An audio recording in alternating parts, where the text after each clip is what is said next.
Pak Fadil, dengan angka penurunan CPO begitu ya, angka ekspor penurunan CPO ini juga cukup dalam, bahkan secara bulanan dan juga tahunan mencapai 20% lebih penurunannya Pak Fadil. Apakah memang angka-angka ini juga sudah terproyeksi oleh Anda atau terprediksi oleh Anda Pak Fadil? Silakan. Ya, memang sejak beberapa tahun lalu ya kita sudah memprediksi bahwa ekspor in term of volume ya itu memiliki tren yang terus menurun gitu, dan itu salah satu sebabnya itu karena pemakaian di dalam negeri itu meningkat. Selain itu juga kita melihat bahwa harga CPO itu sekarang sudah tidak terlalu kompetitif lagi dibandingkan dengan minyak nabati yang lain ya. Bahkan sekarang ini mungkin jarang terjadi, mungkin bahkan pertama kali terjadi harga CPO itu lebih tinggi dibandingkan dengan harga sunflower ya, nah oil ya. Nah ini tentunya kemudian menyebabkan apa namanya ini permintaan terhadap CPO itu menurun gitu. Nah, di India misalnya sudah terjadi itu penurunan impor CPO, kemudian juga di beberapa negara yang lain. Nah, selain itu juga kita melihat bahwa produksi daripada minyak nabati yang lain ya,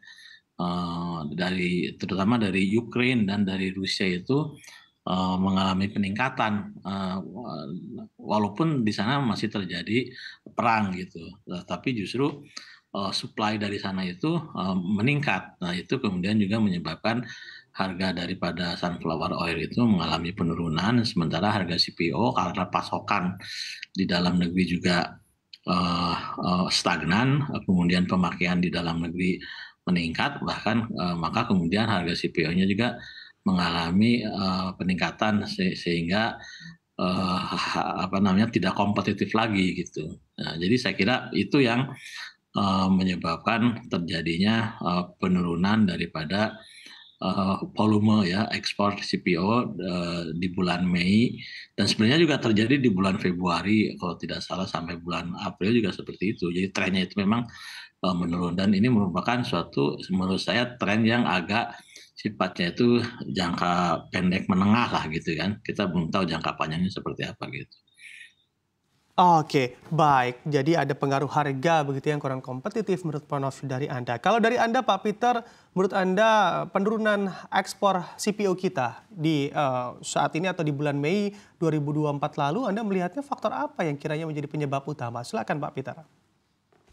Ya, saya kira apa yang sudah disampaikan oleh Pak Fadil sudah cukup jelas ya, Mas Brab ya.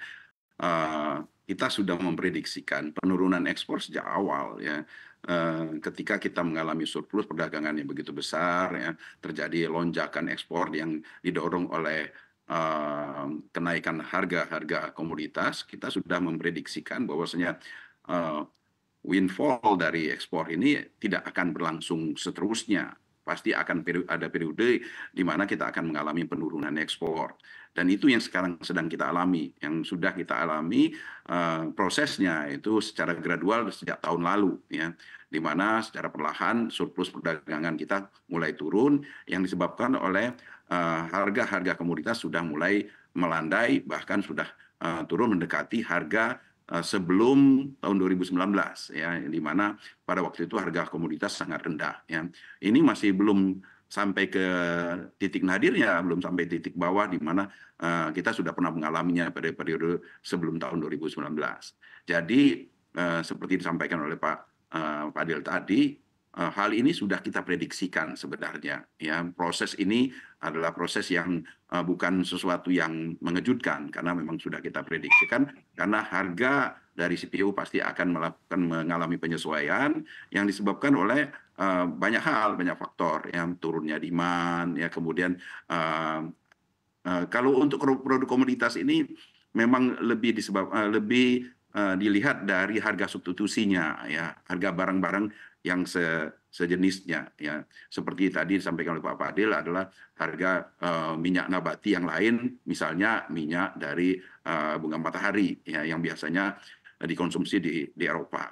Nah itu karena harganya sudah mulai mendekati atau bahkan sudah mulai lebih mahal dibandingkan harga-harga produk minyak nabati lainnya, maka permintaan terhadap produk CPO kita itu semakin turun, ya. Dan di tengah penurunan permintaan tersebut, otomatis ekspor kita menjadi turun. Dan harus diingat juga adalah kenaikan konsumsi dalam negeri, ya, sehingga dengan adanya konsumsi dalam negeri yang cukup tinggi, karena ini bisa dikatakan keberhasilan juga dari program pemerintah yang mendorong produksi biodiesel, yang sehingga permintaan dalam negeri itu terus meningkat seiring dengan permintaan baik itu untuk konsumsi minyak sayur, ya, minyak goreng, ya, kemudian juga untuk produk lainnya termasuk untuk biodiesel.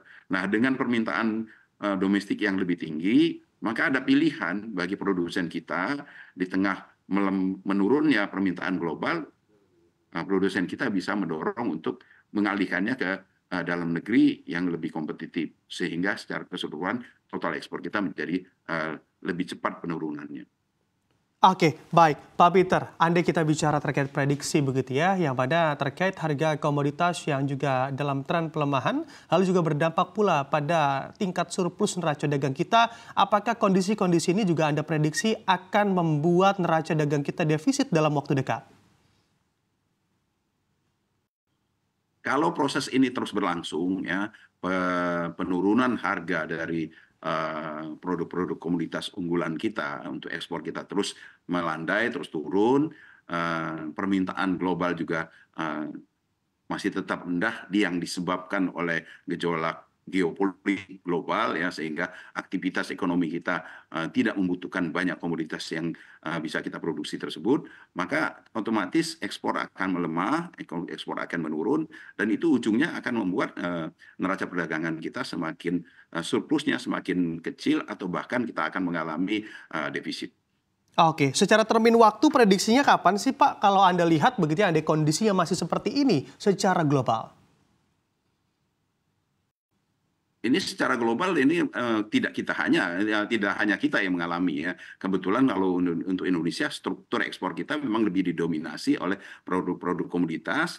Yang produk komoditas ini berbeda dengan produk manufaktur, ya, di mana pelemahan rupiah itu tidak cukup berdampak berdampak positif terhadap daya saing dari produk-produk kita, ya.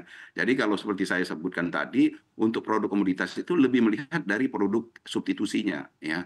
Tetapi kalau produk manufaktur memang secara teori pelemahan rupiah itu bisa meningkatkan daya saing, karena kita bisa menekan harga jual kita dengan harga-harga barang kita terkesan lebih murah, ya, karena kita dinilai rupiahnya menjadi lebih murah, ya. Jadi untuk produk-produk kita, karena struktur kita lebih didominasi oleh produk komoditas, maka pelemahan rupiah itu tidak cukup efektif untuk mendorong ekspor kita, ya.